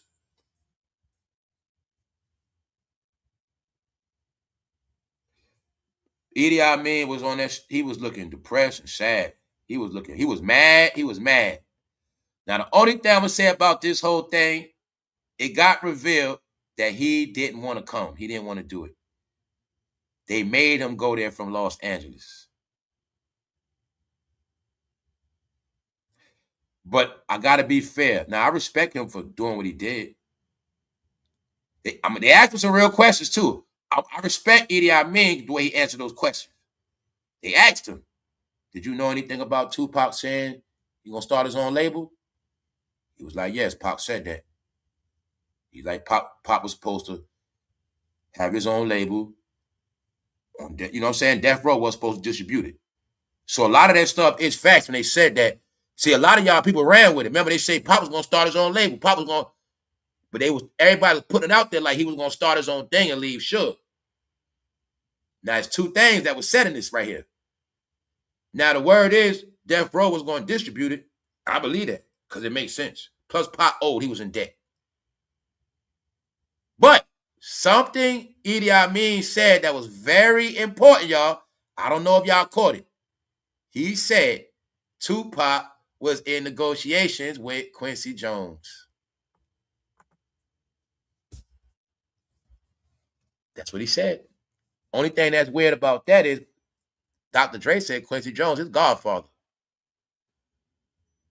But it's truth to everything because Tupac was with Kadada Jones. But thank you, RT Bell. Idi Amin, he said some stuff. That's what I say. Everybody think it meaning. Now look, I missed him when he was live. So I look for the little things they say. So he said stuff I didn't know. All I look for is stuff I didn't know. So he was saying stuff like, you know, they asked him what happened before y'all went. So he explained how they walked to the casino, things like that. How they were supposed to get a call from Pac. Pac was supposed to come pick them up, but they never got the phone call. So of instinct, they just walked to the casino. And then by the time they got there, the fight was over. But like I said, I respect Idi Amin for doing what he did. All I was trying to tell them is, like, y'all grown now. If anybody gonna get justice for Tupac, who is gonna be? Because in that courtroom, I ain't seen nobody that spoke. Meaning, anybody affiliated with Pac's side, I didn't see talking there yet. I'm not talking about Pac friends. I'm not talking about business associates. I'm not talking about regular people. I'm talking about, you know, I'm not talking about people that got to get their opinion or whatever. I'm talking about anybody from his immediate circle. I was looking to see who's going to be on that stand from anywhere of Tupac's angle, or you know what I'm saying? So Idi Amin changed that. Okay, now I can say, well, at least somebody from Tupac department was on the stand. Made it diverse. He also was able to answer certain questions that people wanted to know about with the whole leaving death row and all that. So according to what I heard, according to this, according to my belief, not a fact, I believe that Tupac, the album was going to be distributed on death row. I believe that. Or I can say that could have been one of the plans. I don't know. Or Tupac could have been trying to do two negotiations at one. He could have been trying to negotiate with Quincy Jones and trying to negotiate. I don't know what he was doing, but it came out in court. And the part, what I didn't know was, I didn't know the Outlaws they were talking. I didn't know he was talking to Pac after Pac got shot. According to what I got, you also see the yellow tape, I guess. So, I guess it was after the shooting, they run up, y'all, everything okay? Everything okay? He said Pac told him sit down. Like Pac told him just get down. Get on the ground. Like don't rebel, you know what I'm saying? Whatever. But I never knew that part. I never saw this picture. Also, different details came out about the entourage, certain different things. So, yeah, y'all, it's a dark situation. But I was saying stuff about the Outlaws like, yo, like the fact they started talking on YouTube and doing a lot of interviews and doing their little talk, I'm like, that's cool, but this the big deal. Y'all was there. Not saying you there to tell nobody, but come on now. That's what I mean. Certain things you can't duck. And you'll see that he was mad. He was upset because he didn't want to be there. They made him come. All I'm telling Idi Amin is, bro, like, ain't nobody gonna look at you as a snitch. That was your homeboy. That's back in the day. Like 30 years ago, y'all grown-ass men, nobody in the street. Ain't nobody gonna look at you like you know a rat or nothing. That was your homeboy and he's out of here. And you saw it. Meaning, you know what I'm saying? You was there. Or they also asked him what he saw. He said he didn't see nobody, he just saw silhouettes. All right. But at least he got on that stand and said what he said. All right. So meanwhile, he has the right to still continue on with the legacy. So that was my whole thing. No, like my whole thing is don't keep talking Tupac. Now it's time to support Tupac. Nobody want to support Tupac. But when the case over with, go back to making money off Tupac's story. Don't play yourself. That's how I was gonna look at you. And that's why I say everybody that's a part of this has a right to talk about it and make money off it. Not, what I mean by make money off it, it's part of their legacy. They have the right, you know what I'm saying, to tell their story however long they want. That's their life. So Idi Amin has the right to always talk about Pac. You know what I'm saying? And I know what's going on. See, it's just street stuff mixed together with old stuff. But people are grown ass men now. In the streets are dead for one. It's over. So if you're a grown ass man, it's only two things. If you pop homeboy, you gotta want to see him get some justice. Because you ain't gonna ride and smoke nobody. Like I said, and what made it weird, and what I him and you know what I'm saying? Edie Amin had to look at Keefe D. And Keefe D, you see Keefe D grilling him, right? I also think that's why Edie Amin might have been mad. He probably was mad looking at Keefe D. You know what I'm saying? So it go a lot of ways. But now you see that, right? That's the only thing when I saw that was a good part of the case, but that was first. So I had to watch the replay. You see Keefe D looking at him, and you'll see him looking at Keefe D. So what I'm saying is, it was an uncomfortable setting, but it had to be done. Had to be done. But yeah, man, it's going, and Suge is still sticking to what he's sticking to. So that's what I mean. There's many different departments. Suge still standing on what he's standing on. You see what I'm saying? So we're going to leave it at that, y'all. Because I don't know what's going to happen. I don't know. I just want it to be over. But there you got it, y'all. So we'll see what happens today. Now, as of yesterday, that cop, that guy on the stand, whatever, he was all right. It is what it is. Well, other than that, y'all, rest in peace, Dolly Parton. I'm going to give Dolly Parton, I know for a fact,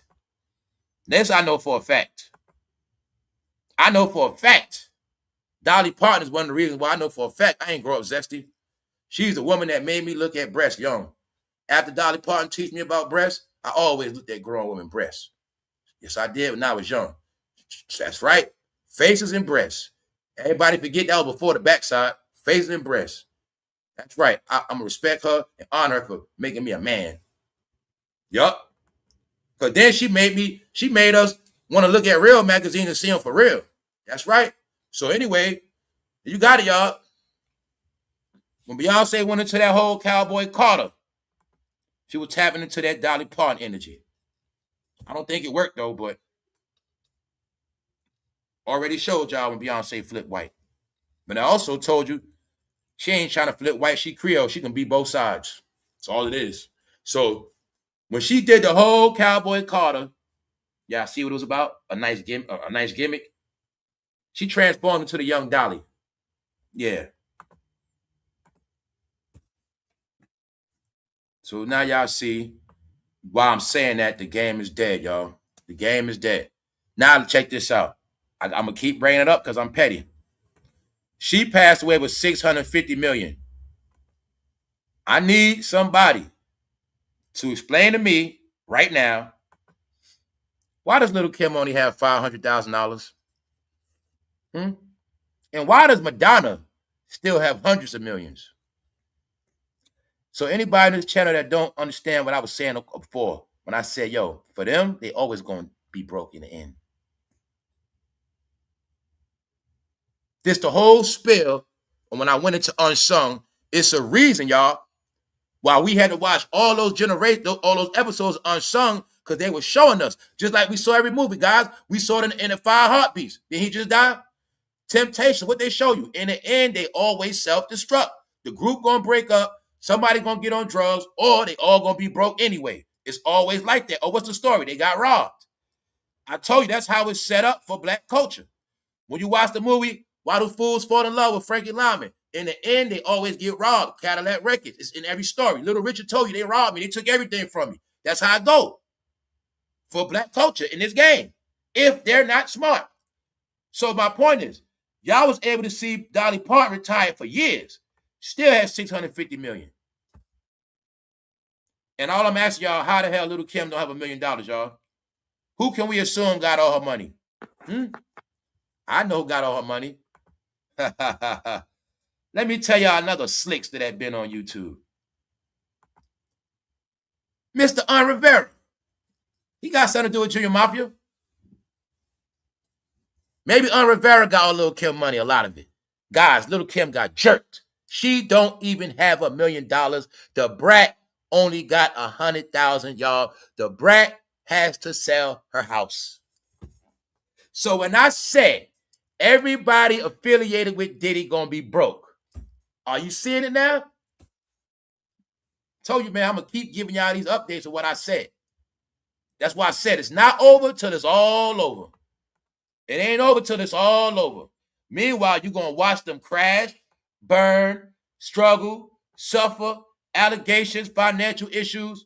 Dolly Parton, rest in peace, with $650 million. Meaning she did not die broke. I want y'all to see this too. This is the order of entertainment. When you on top of your game, you do everything you're supposed to do. In the end, your estate is booming. Your family gets the estate. What happened with Clyde Davis? His family got the estate. All your artists, their estate get chopped up, broke up, and taken. Still ain't get it yet, did you? Hopefully I got it. They got to do the most. They're going to get humiliated the most. And they're going to be the brokest in the end. Because that's how the culture set up. Hip-hop, R&B set up a certain way. You ain't noticed yet? This culture always end up broke. That's why I say everybody on this platform got a story of what they had. Meaning, this culture shows you that majority of them don't even know how to be successful during their music career or after. You have the proof, y'all. All these big groups, all these platinum albums, everybody's on YouTube. Meaning, doing interviews, doing this, doing that. No, this culture is the most incompetent because it's a culture of the most high school dropouts, the most unintelligent. The culture of being stupid was cool and smart. So now that everybody's grown, you can see it now. They were never smart in money. How many interviews are you going to keep watching? I didn't read the contract. I didn't know. I just took the deal. I didn't know it was this and that and the third. See that? That's all it was. And I'm going to be honest with you.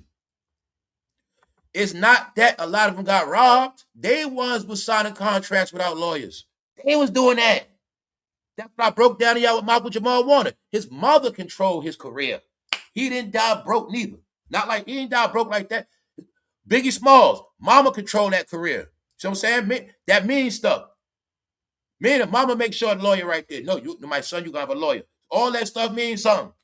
So a lot of these guys was people, women and men were just signing. The trick was take this money up front, take this $50,000. See that $50,000 is double that cash? Take that money up front. Take this chain, take this car, sign a deal. What you gonna do? They put the pressure on. What you gonna do? Here go the car right here. We gonna give you this up front, bonus. Meanwhile, they're not looking at the paperwork. They never looked at, well, damn, what's gonna happen when I retire? It's just like us, right? People work to this day, never put in 401k, even though your job been had it. You don't put no money up for yourself. You don't put no money in a Roth account. That's on you, right? Do you retire? You're broke. You got to work. You got to still get social. It's the same thing. They understand that. It's a group of people don't understand futuristic things. They don't understand future. They don't understand finances. So they don't even comprehend saving finances for their future because their future is their finances. See that? So that's why in this game, they always die broke. And only the certain ones won't. See that? Because they never look at the end of the contract where it says, after you finish this contract, what happens? And that's what happened, y'all. So a lot of them finishing the contract, realizing, damn, I don't own nothing. Damn, ain't nothing coming back to me. Damn, how the hell am I live my life when 85% of my work is going somewhere else? And then some of them ain't getting a penny. Your guys, Angie Stone said she wasn't getting, she said Clyde was collecting her royalties, which she didn't even know what royalties was. I mean, he was getting it so long, she ain't know nothing about it. Angie Stone didn't even know she supposed to got money off radio play. She wasn't getting none of her checks. But it also represent that Angie Stone wasn't educated. So guys, y'all kept thinking the plantation. No, I kept telling you the plantation, that's 1800s. They was on modern day plantations right now. Y'all gonna work, you gonna work, you gonna work, make that music, write them songs, go on tour, you gonna work, push these brands. But when it's all over with, you ain't gonna have nothing. Only if you smart. So y'all don't get it twisted. The only reason why Beyonce where she at, I tell you, because her family. That's the main thing people keep forgetting. They forgot that's the house that Tina built. Tina made it where my daughter ain't gonna get pimped. My daughter gonna be in the right contract. Tina and Matthew made sure them contracts was right. That's the whole purpose, y'all. That's why you'll see the ones that had their parents, they be okay. You see, look, man, Beyonce's whole life was really set up for her. Her parents studied Dolly Parton. Her life was set up for her. She could never do no wrong or fail because it was set up for her. Who you think made it where she can get with Jay-Z? Who you think okayed it? If Tina and Matthew would have said no, that would never happen. So I understand that. But you're going to see this the truth. Now, when it came time for Beyonce to sustain her own career and be her own woman, you see she keep failing. Beyonce must maintain her spot because of this thing called Beehive on Instagram. A cult following that was based on digital streaming, meaning digital views, not reality. Holographic images, likes, clicks, and views. That's what sustained her. But I always tell you, a real artist can go in the booth, make a hit record today. No excuses, no none of that. I don't care if it's a surprise. The music always speaks for itself. But they got away from making music doing it reverse. You're going to like me, then you're going to like whatever I put out. That's all it was. Dolly Parton earned her spot, y'all. And I'm saying that because Beyonce might be the only one that leaves with her money. Because that money is in the what family, y'all? The Knowles family. That money going to stay there. You know, the difference in Beyonce family is her kids getting that money. You know what I'm saying? Blue Ivy going to get this. But that's not the case for Biggie kids. Do y'all know Biggie kids ain't getting a penny? Do y'all know Miss Wallace had it set up where CJ going to get 25%? His daughter going to get 25%. Allegedly, of the estate. Allegedly. They said that Miss Wallace signed that paperwork on her deathbed. Biggie's son, CJ, said that. He also said the signatures look very sketchy. But did you know that?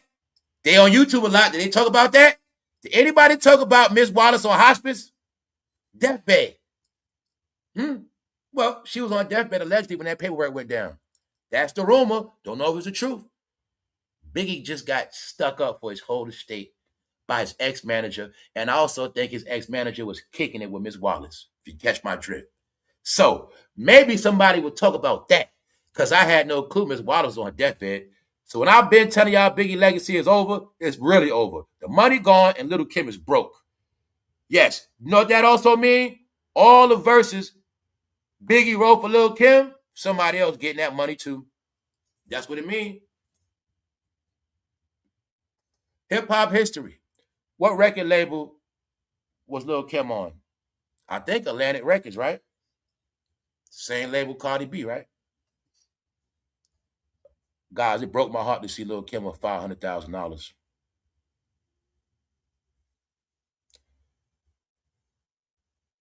Lil' Kim, Jim Jones, Dame Dash, according to this, they got the same money at some degree. I don't know, but all I don't understand, how are they all from New York with the same access and they money all just panning out way different? I don't get it. Queen Latifah's still good. Missy's still good. So I kept telling y'all, this game is based on intelligence and what it is. What part y'all don't? So why do some come out okay and some just don't? Then I tell you, the ones that win stay out the way. Missy don't be in no drama. Queen Latifah don't be in no drama. Their money is just straight. What else they didn't do? They been stopped all that partying. What else they do? They stopped hanging around them people. Then I tell you, when you hang around them people, your career going to be over. All right. Now you look at everybody that always hung around Diddy and Jay-Z, and you ask yourself where their career at now. You ask yourself that now. You'll clearly see the ones that slid away from Jay-Z and Diddy, they got a couple coins left. They eyed a little bit. The ones that stuck around with them to the end, every year, Diddy having a Biggie celebration. Lil' Kim there every year. How the hell she still broke? Because they made it like that. Y'all all gonna be broke. Got it? And there's a reason why Bustarhymes still got money. See that Skittles jacket, right? Told you they were all a pack of Skittles. We're gonna leave it alone. I just want to encourage Bustarhymes to come out. I also believe your career will flourish because the more you play in this tough guy role that ain't working, it's actually irritating people and crashing your career, sir. All right, Buster? We're going to leave it at that, man. I already told you, you just a Buster with rhymes. You can't even rhyme no more. Buster, please retire. I respect y'all rappers if y'all do podcasts with no camera. Just go underground, man. Stop using cameras, man. Please stay off cameras. Too much. Y'all don't look the same after MTV. Part y'all don't get. Y'all ain't on MTV. Y'all ain't shiny no more, man. Y'all ain't got the glitter and the glow no more and the sparkles. All right, so just chill out. Busta Rhymes, you owe. Rainbow community say you owe. They say you've been using them to make all this money. Meanwhile, you ain't support them in their highest endeavors. And Busta Rhymes, it's a lot of stuff on you right now on all applications. And I keep telling you, I don't worry about me, Busta Rhymes. Don't worry about me. You worry about everybody else that don't know nothing about rap. Busta Rhymes looks very feminine. Busta Rhymes, the new generations are cooking you. Thanks to Orlandobrown, too. So we're going to leave it at that, y'all. Y'all got it. They clowned the young generation. They tried to make the young generation the scapegoats. Meanwhile, the young generation learned it from them. They pick with people. They pick and choose who they fight, who they blackball. Now y'all see why they had to blackball people and get rid of people? All right. All the people that's industry people are the people that's still around because they're industry. They were never in the streets. They were never the people's champ. Their ass was industry money generators. And their names generate money to this day. And they all thought we was just going to grow up with them. They thought I was going to still love Busta Rhymes the same way. And still love all these rappers the same way, a big-ass gump. I'm going to the Jay-Z concert. You coming, baby? I'm going to Busta Rhymes next.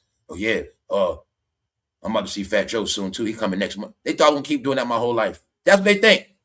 That's when I started looking at them like something wrong with them, y'all. Yes. Bro, all you know is rap music and drugs and loudspeakers, you catch dementia earlier. Yeah, they have dementia, y'all. You know why? They don't comprehend timelines. You know, like in a court case, I saw somebody joking saying baby boomers don't know how to use computers. Because they was in the courtroom stumbling and stumbling over the computer. People always joke on y'all, man. Yeah, I mean, they be joking, man. Straight up. So let's just pack it up, y'all. Let's enjoy this day. All right, hopefully Busta Rhymes will be a real man to come out that closet. Hopefully he'll be a real man. All right, because nobody believed nothing else from him. And I want y'all to all get it clear. This is what hip-hop always was, and this is where Young Thug got it from. When you little boy Young Thug in Atlanta, and you watching MTV Raps, and you seeing Busta Rhymes on that screen, and Andre 3000, here what you got. All right, so let's get out of here, y'all. Busta Rhymes, can you please stop the tough guy stuff? Please, man. On that note, man, we're going to get out of here. Enjoy y'all day, man. We up, as usual, as normal, but now we out. Rest in peace, Dolly Parton, for teaching us young men not to be zesty and to love breasts and pretty women. Thank you very much. I appreciate it. Ain't no telling what the hell I would have been. If I wasn't raised on women breasts before seeing punk-ass rappers, who knows what would have happened. I told you, the trick was when I was watching rap videos, I was always watching a woman. I was all up in that Push It video. See, it was a different one. When Salt-N-Pepa said push it, y'all, that was different. Push it real good. Yeah, I was young trying to push it. I wasn't getting none yet, but I swear to God, when that Push It video was out, I used to always look between their legs. I swear to God. When I was young, every woman wore tights, I'd be looking right at their print. That's how I was young. Sorry. I'm looking at breasts and prints. Then I started looking at their backside when I got older. I was looking at breasts and prints back in the day, y'all. MC Hammer had 357 in them biker suit. I'm looking at breasts. Man, you stupid. That's what I was watching the rap videos. I don't know about y'all. So that's how it went down, y'all. And that's why I'm straight to this day. Sorry, man. Other than that, man, a lot of y'all raised by Bambaataa and Diddy. Y'all still my brothers. It's okay. But we're going to get out of here. We're going to get out of here. Rest in peace, Dolly Parton. Y'all enjoy your day. We out. One.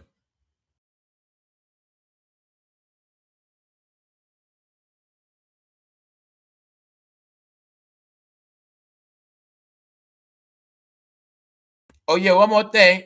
For those who didn't see it earlier, this is how we used to dress, all right? So I got to make that clear for people from back in the... Look, new generation and all that, don't get it twisted. We ain't dressed like that. Me and my people, we wasn't with none of this. We was roasting them back then. We wasn't F-bombing back then, but we were calling them fruity, all right? We were calling them all that kind of stuff. Busta Rhymes himself. Busta Rhymes and Diddy has always been the most zestiest rappers to me, period. All right? Diddy with the Jerry curl, the S curl, with no hair on his face and bust a rhyme. But this how he was right here. Now y'all got it? This is why I be like that, meaning everything you see in this new stuff that these rappers started doing. What happened is, y'all, now I can show you clear. This how we were. But all that rap music, Tutti Frutti, Laffy Taffy, all that stuff throughout all those years, now you got the result of this. Understand that. Y'all was raised on this so long, this who y'all are now. But me, I'm still like this. I ain't changed. That's all the difference. Y'all can prove y'all got flipped. No such thing as men with colored hair, turquoise, pink. No such thing as every man hair down his back, only rosters and dreads. 9 to 10 years old weed. Other than that, we wasn't into all that. Tight ass clothes, whack ass kicks. No. Sorry, y'all. Y'all didn't top our generation yet. And don't forget, we were doing that at 20 years old, 19, 18, 21, 22. All right? So don't you ever get it twisted. It's not about age. It's about how you was raised. You wasn't raised like this, so it's not in your DNA. A lot of y'all, you raised like this. All right? Because Busta Rhymes raised y'all ass. You got it now? This what you looked up to. See 50 with that car? The truth is, it's not nothing to be proud of. We looked at the drug dealers. But even in drug dealers, it was a sign of a man. Know why? That drug dealer still paid all his bills. That drug dealer still had a wife. That drug dealer had a wife and kids. His kids went to school, private school. Dre took care of his family. So we saw like grown men doing the wrong thing, but we also see them doing the right thing, taking care of their families. And we also know a lot of people hustle to take care of their families. We raised in that. It's backwards, but we just different, y'all. We raised different. We actually are raised for families and other stuff. You know what I'm saying? So I'm just telling people that as a history lesson, because this is history. This is who y'all are now because of rap music. When that rap music was backed by billions of dollars, one day y'all was going to all be influenced. And that's what happened, all right? So we're going to leave it at that just to make clarity, all right? We still normal, y'all, but everybody is not. That's why they need to come out with their weird ass. All y'all don't come out, I'm going to assume y'all just like Sydney, doing stuff behind closed doors. All right, so we're going to get out of here, y'all. One, appreciate y'all all.